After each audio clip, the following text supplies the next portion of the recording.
Você cresceu nos anos 1970 e talvez nunca tenha parado para pensar no que aquela década realmente fez com a sua forma de ver o mundo. Enquanto outras gerações cresceram conectadas, protegidas, supervisionadas, você cresceu solto, livre, sem câmeras, sem rastreamento, sem adultos vigiando cada movimento. E isso não foi só infância, foi formação psicológica profunda. A psicologia moderna está começando a entender que pessoas que cresceram naquela época carregam traços raros de personalidade, formas de pensar e sentir que simplesmente não existem mais nas gerações seguintes. Não é nostalgia, é neurociência, é comportamento, é a maneira como o seu cérebro foi moldado por um mundo que deixou você descobrir as coisas sozinho, errar sem plateia, aprender sem tutoriais. E se você cresceu nos anos 1970, há grandes chances de carregar dentro de você uma resistência emocional, uma criatividade instintiva e uma independência psicológica que o mundo de hoje mal consegue entender. Vamos começar pelo mais óbvio, mas também pelo mais profundo. Você cresceu sem internet, sem celular, sem GPS, sem mensagens instantâneas. E isso não foi apenas ausência de tecnologia. Foi presença de algo muito mais valioso, autonomia cognitiva. Quando você queria saber alguma coisa, você não podia simplesmente perguntar para uma tela. Você tinha que procurar, experimentar, perguntar para alguém que talvez soubesse, ou simplesmente tentar até descobrir. Isso criou em você uma habilidade rara hoje, a capacidade de resolver problemas sem depender de validação externa imediata. Você não precisava de aprovação para agir, não precisava de confirmação para decidir. Você simplesmente fazia, e errava, e ajustava, e seguia. A psicologia chama isso de locus de controle interno, a crença profunda de que você é o agente da sua própria vida, não o mundo ao seu redor. Enquanto as gerações mais novas cresceram, esperando que alguém dissesse o que fazer, como fazer, quando fazer, você cresceu descobrindo isso por conta própria. E essa diferença não é pequena, ela define como você encara desafios, como lida com incerteza, como reage quando ninguém tem a resposta. Você não entra em pânico quando o Wi-Fi cai.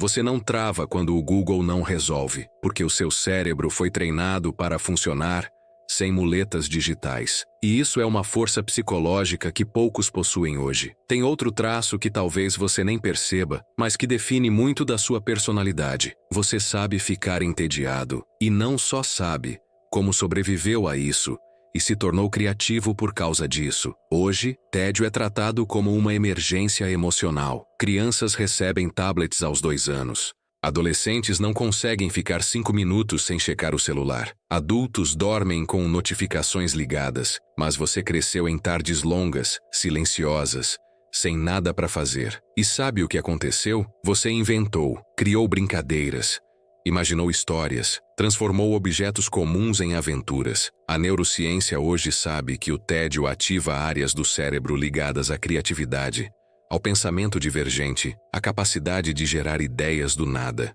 Quando você não tinha estímulo externo constante, o seu cérebro foi forçado a criar estímulo interno. E isso moldou a forma como você pensa até hoje. Você não precisa de entretenimento 24 horas. Você consegue ficar sozinho com os próprios pensamentos sem sentir que está faltando alguma coisa. Você consegue olhar pela janela e simplesmente existir. E isso não é passividade. É uma capacidade rara de habitar o presente sem precisar preenchê-lo com ruído. Enquanto o mundo moderno vive em ansiedade constante, buscando a próxima distração, você carrega dentro de si a memória de que o silêncio também é vida, e essa memória te protege de muita coisa. Vamos falar agora de algo que talvez doa um pouco. Você cresceu sem proteção excessiva, sem adultos resolvendo tudo, sem supervisão constante. Você caía e levantava sozinho. Você brigava com amigos e resolvia sem mediador. Você se perdia no caminho de casa e tinha que achar o caminho de volta. E sim, isso foi assustador às vezes, mas também foi formador. A psicologia chama isso de resiliência adquirida, a capacidade de lidar com a adversidade, porque você já lidou antes e sobreviveu. Você não foi criado achando que o mundo é seguro. Você foi criado sabendo que o mundo é imprevisível, mas que você consegue lidar com ele. E isso criou em você uma força emocional que gerações mais protegidas simplesmente não desenvolveram. Não é que você seja mais forte por natureza. É que você foi testado cedo. Você aprendeu que sobreviver não depende de alguém te salvar. Depende de você encontrar saída. E isso mudou a forma como você encara fracasso, rejeição, perda. Você não desmorona na primeira dificuldade. Você já passou por dificuldades antes, sozinho, e chegou do outro lado. Então, quando algo ruim acontece hoje, uma parte de você sabe, lá no fundo, que você vai superar isso também, porque sempre superou. E aqui está algo que quase ninguém fala, mas que é absolutamente real. Você cresceu com relacionamentos presenciais, sem redes sociais, sem mensagens, sem likes. Se você queria falar com alguém, você ia até a pessoa. Se você gostava de alguém, você tinha que demonstrar pessoalmente. Se você brigava, tinha que olhar nos olhos e resolver. Não tinha como bloquear. Não tinha como ignorar digitalmente. Não tinha como fingir que a pessoa não existia.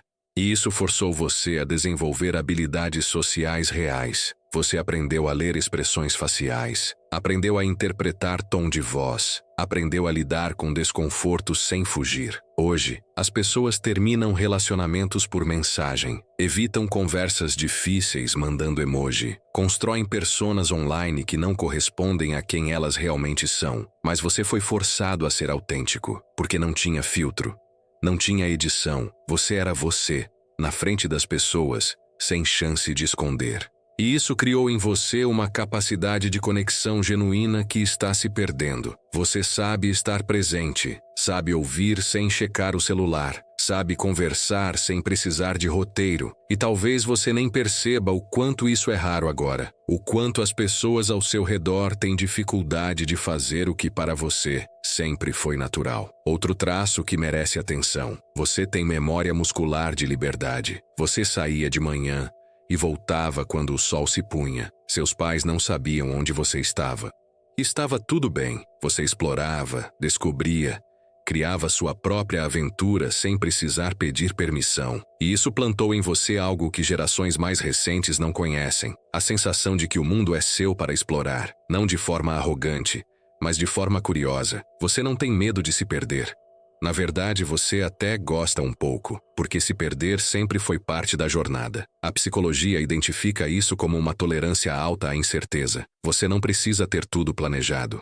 Não precisa saber o resultado antes de começar. Você consegue embarcar em algo sem garantia de sucesso e ainda assim seguir. E isso é liberdade psicológica. É coragem emocional. É uma forma de estar no mundo que não depende de controle total. Enquanto muita gente hoje vive paralisada pelo medo de errar, de não saber, de não ter certeza, você já internalizou que a incerteza faz parte e que você consegue lidar com ela. Mas nem tudo é força, tem também as marcas.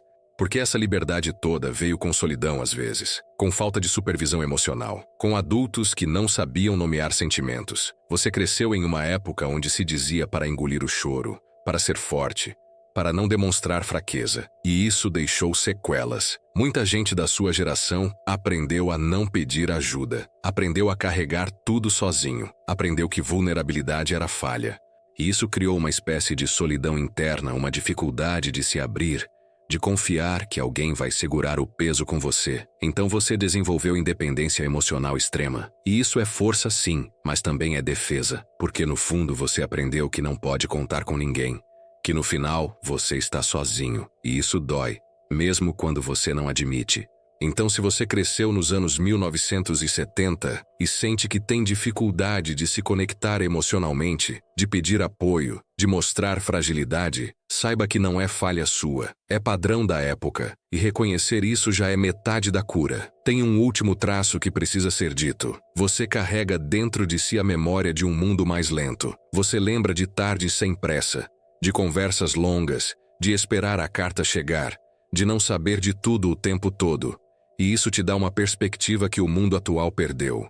Você sabe que nem tudo precisa ser urgente, que nem toda mensagem precisa ser respondida na hora, que nem toda notícia precisa te afetar. Você tem um filtro interno que foi construído em uma época onde informação era escassa, não excessiva, e isso te protege do caos digital de hoje. Enquanto as pessoas ao seu redor vivem em overdose de estímulo, você ainda consegue desacelerar, ainda consegue valorizar o simples, ainda consegue encontrar beleza no cotidiano, sem precisar postar sobre isso. E talvez essa seja a sua maior força. A capacidade de viver sem precisar provar que está vivendo. A capacidade de sentir sem precisar que outros validem o que você sente. Você cresceu em uma época onde a vida era privada, íntima, sua. E isso te deu algo precioso, a habilidade de existir plenamente sem plateia. E no mundo de hoje, isso não é só raro, é revolucionário.